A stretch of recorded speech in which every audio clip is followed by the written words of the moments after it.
Wait இந்த வீடியோவை skip பண்ணிடாதீங்க, ஃபுல்லாக பாருங்கள். 1983 தமிழ்நாடு பாலிடிக்ஸில் ஒரு இன்ட்ரெஸ்டிங்கான ஒரு சம்பவம் நடந்திருந்தது. நிறைய பேருக்கு தெரிஞ்சிருக்கிறதுக்கான வாய்ப்பு இல்லை.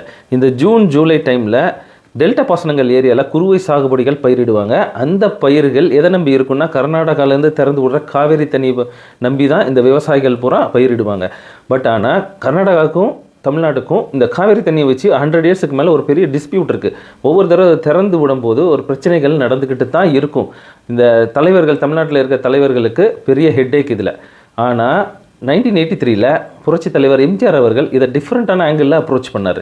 அதாவது அஃபிஷியலாக இந்த ப்ராப்ளம் சால்வ் ஆகாததுனால என்ன பண்ணிட்டாரு, திடீர்னு ஒன் ஃபைன் மார்னிங் 2 IAS ஆஃபீஸர்ஸை கூப்பிட்டுட்டு அன்அஃபிஷியலாக கர்நாடகாவுக்கு உடனே கிளம்புறாரு அவர்.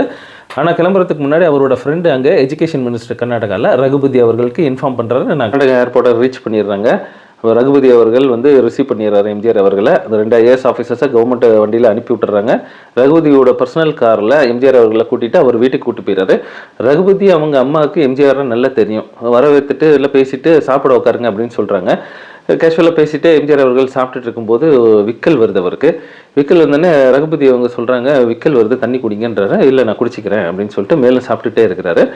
ரொம்ப அதிகமாக விக்கல் வர வர ரகுபதி அவங்க அம்மா சொல்கிறாங்க, என்னப்பா இவ்வளோ விக்கல் வருது, இந்த நேரத்தில் தண்ணி எவ்வளோ முக்கியம், நீ குடிக்காம சாப்பிட்டுட்டு இருக்கியே அப்படின்னு சொன்னோன்னே அவர் சொன்னாராம், நான் ஒருத்தன் கஷ்டப்படுறத பார்த்து நீங்கள் இவ்வளோ வேதனைப்படுறீங்களே, உங்கள் காவேரி தண்ணியை நம்பி எங்கள் தமிழ்நாட்டில் பல லட்சம் விவசாயிகள் சாகுபடி பண்ணி தண்ணி வராமல் தினம் தினம் பயிர் வாடுறதை பார்த்து விக்கி செத்துக்கிட்டு இருக்காங்களே, எனக்கு எவ்வளோ வேதனை இருக்கும். நீங்கள் அவங்களுக்கு காவேரி தண்ணி திறந்து விட்டால் தான் என்ன, அவங்க எவ்வளோ சந்தோஷப்படுவாங்க அப்படின்னு சொன்னோன்னே இதை கேட்டோன்னே ரகுபதி அவருக்கு அப்படியே கண்ணில் தண்ணி வந்துருச்சான்.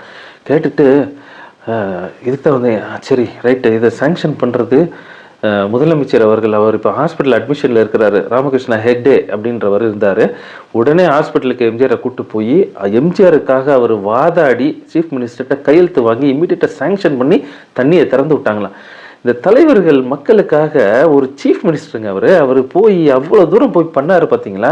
இவ்வளோ பெரிய தலைவர்கள் வந்த நாட்டிலே நம்ம இருந்திருக்கோம். இந்த விவரம்லாம் நம்மளுக்கு தெரியலைங்க. நான் இதை படிக்கும்போது அப்படியே எனக்கு கூஸ் பம்ப்ஸ் வந்துருச்சுங்க. நம்ம ஈகோ விட்டுட்டு பக்கத்து வீட்டுக்காரர்கிட்ட போய் இறங்கி பேச மாட்டோம். நம்ம ஏன் சொன்னேன்னா, இந்த ஜூன் ஜூலை வருதுங்க. நம்ம அன்பு அண்ணன் மாண்புமிகு முதலமைச்சர் தளபதி விஜய் அவர்கள் இதை எப்படி ஹேண்டில் பண்ணுவார், அவரோட டிஃப்ரெண்ட் ஸ்டைலில் ஹேண்டில் பண்ணுவார். அவர் நல்லது தான் பண்ணுவார், கண்டிப்பாக அந்த நம்பிக்கை எனக்கு இருக்குது, நம்ம எல்லாருக்கும் இருக்கும்.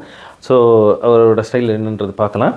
இந்த வீடியோ பார்த்துட்டு உங்களுடைய கருத்துக்கள் என்ன அப்படின்றத கமெண்ட்ஸில் சொல்லுங்கள். நன்றி, வணக்கம்.